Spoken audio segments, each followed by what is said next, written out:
کچھ خبریں عالمی منظرنامے سے۔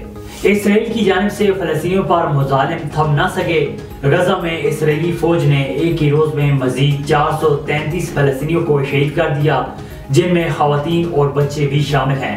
عالمی سفارتی کوششیں بھی اسرائیلی بربریت کو کم نہ کر سکی۔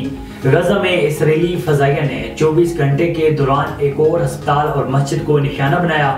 مغربی علاقے میں واقع ہلال احمر کے ہیڈ کوارٹر اور القدس ہسپتال کے قریبی علاقے پر 30 منٹ تک رہائشی عمارتوں اور سڑکوں پر بمباری کی گئی۔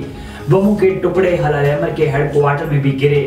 فلسطینی وزارت صحت کے مطابق القدس ہسپتال میں 8000 پناہ گزین موجود ہیں۔ ایران کے صدر ابراہیم رئیسی نے غزہ کے ہسپتال میں ہونے والے دھماکے کے جواب میں اسرائیل کو اسلامی دنیا کی طرف سے سخت انتقام سے خبردار کیا ہے۔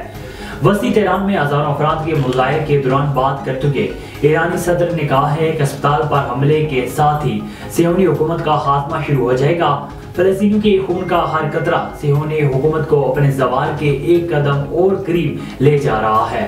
سعودی ولی عہد محمد بن سلمان نے یونانی اور جاپانی وزرائے اعظم سے ٹیلی فونک رابطہ کر کے حماس اسرائیل تنازع پر تبادلہ خیال کیا ہے۔ ٹیلی فونک گفتگو کے دوران تینوں سربراہان مملکت نے دو طرفہ کشیدگی کم کرنے کے لیے تمام کوششیں بروئے لانے پر اتفاق کیا اور فریقین پر پرتشدد کارروائیاں روکنے پر زور دیا۔